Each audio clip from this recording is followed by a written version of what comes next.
Today I'm putting my thoughts to video on how I should celebrate a big milestone.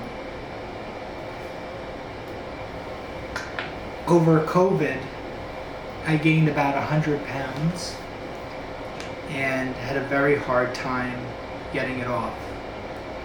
Throughout my life, I've always been overweight and I've always struggled with overeating, binge eating. Food is definitely an addiction of mine that, unless I keep it under control, will probably be a downfall of mine. Recently, I started intermittent fasting, and the pounds just started to come off.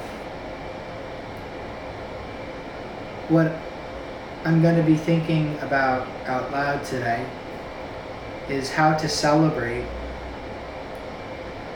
losing over 50 pounds and crossing into the 190s, getting out of the 200s, 200 pounds for my weight.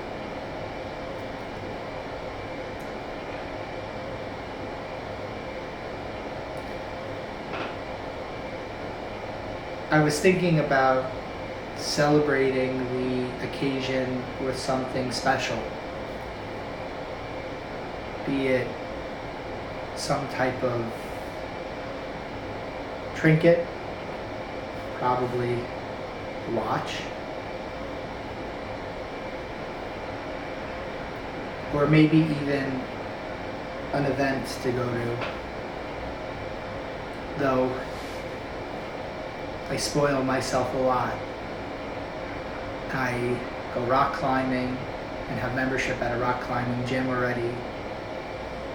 I go scuba diving when I'm in Florida, that is. And I'm thinking about getting my PADI certification.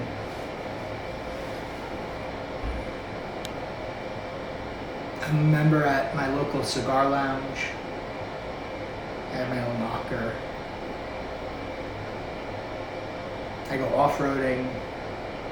I have a really rugged Jeep TJ that's been lifted.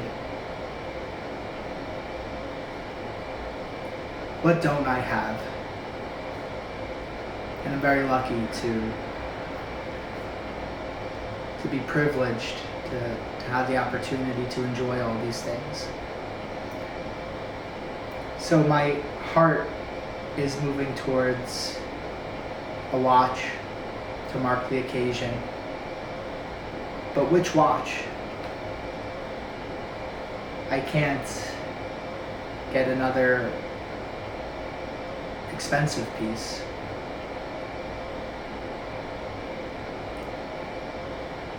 I already put money into a Grand Seiko and my Rolex Kermit this year alone. So expensiveness is not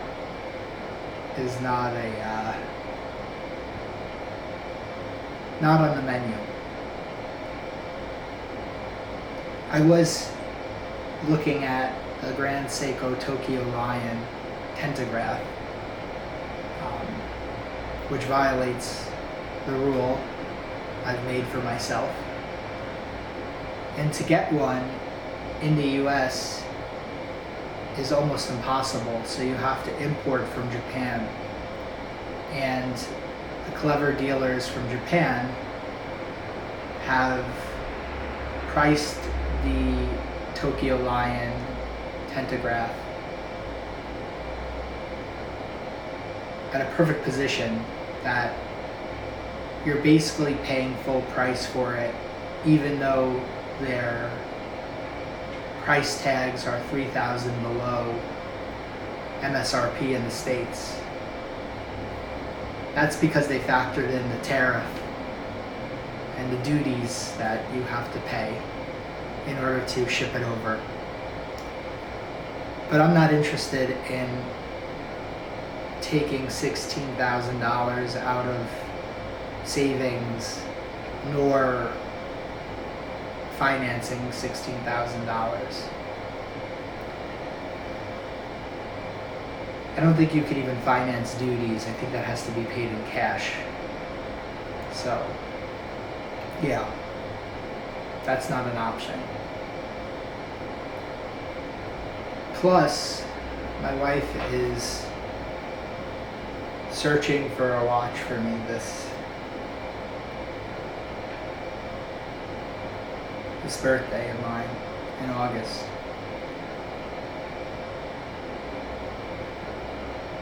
I'm gonna have her go on Chrono 24 and buy something off of there instead of new to get something really nice. So maybe that could be the meaningful gift that coincides with my birthday. This leads me to a thought I've been having about watches.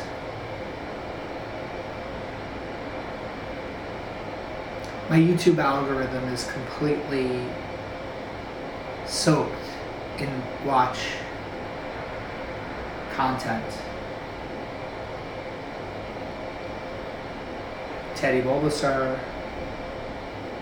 Wound and Worn, Hodinkee,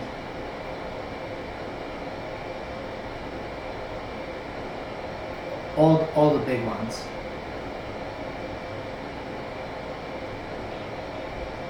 Andrew Morgan, he's got a very clever podcast these days. What I've noticed is most of the watch content is about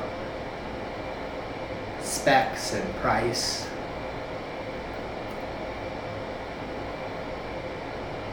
Exclusivity,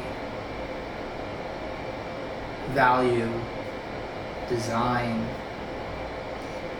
and all this stuff is poised to influence my finger on my computer mouse to click buy, or to go into Boucher or my local more down-to-earth watch shop and buy something.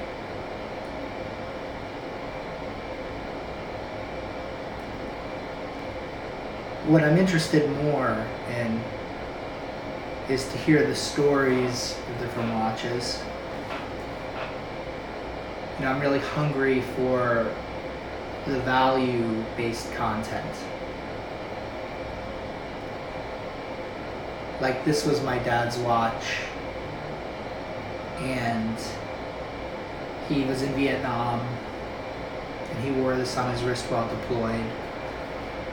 Or my dad was a merchant marine. Hell, I even watched a recent video which was very good, where it wasn't a son talking about his father, it was actually the son recording the father talk about his Rolex Submariner and his experience with it. All these things are mementos if we look at them that way.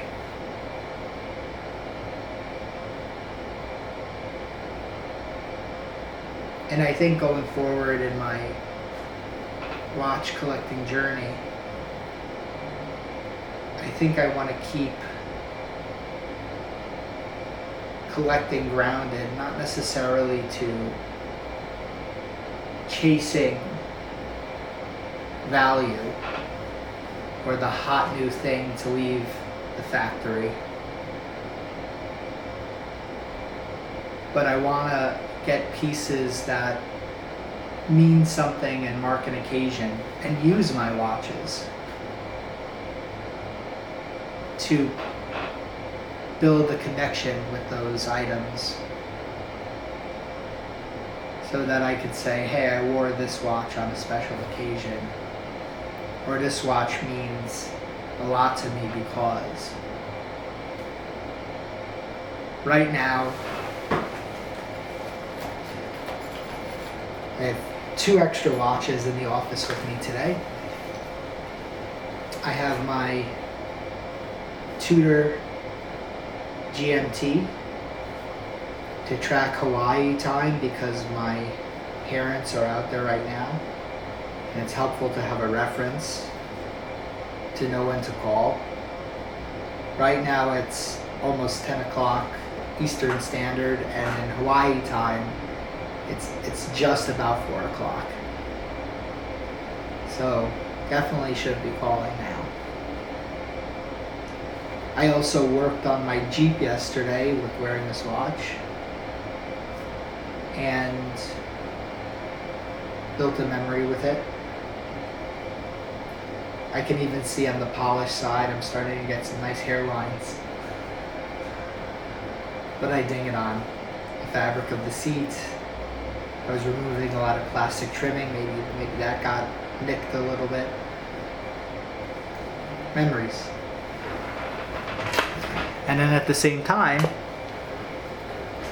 I have my Studio Underdog watermelon, which I'll wind up.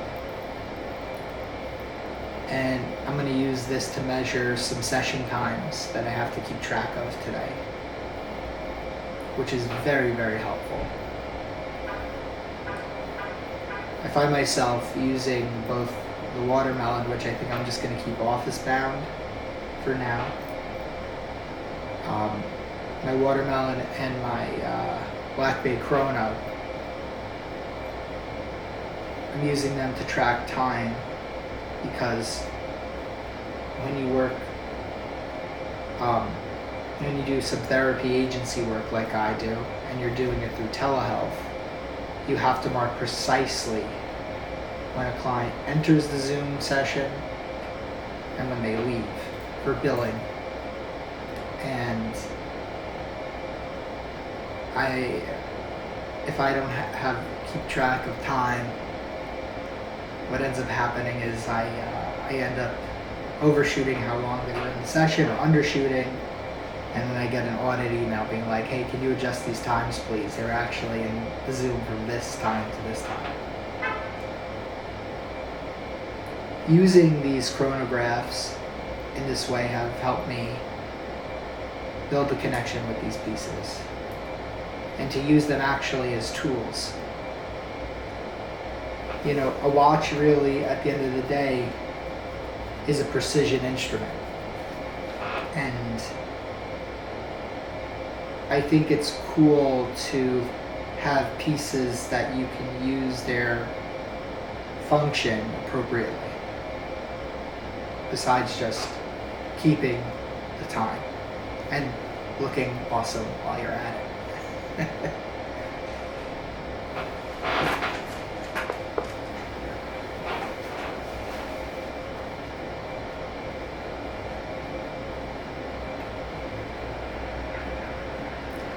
I think as a collector, I'm starting to break through a few illusions. The illusion of status that comes from watches. The illusion of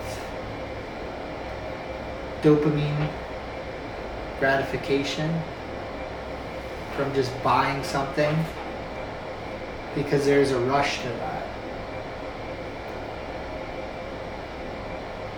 What's left is my appreciation of quality, of mechanics, and my sentimentality.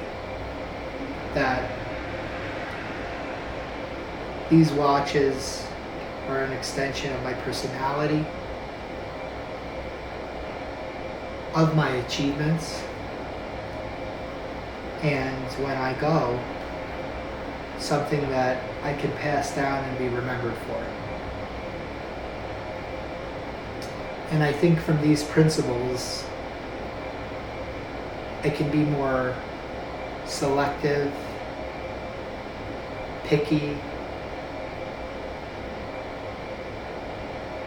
controlled, especially controlled, in my watch collecting journey. Because that's what it is. I think we can use any hobby or habit. Those two words got mixed up in my brain for a second. We can use any hobby or habit in a constructive way to refine ourselves. I, in my base nature, have a very impulsive side. And I think that watch collecting has helped me refine that.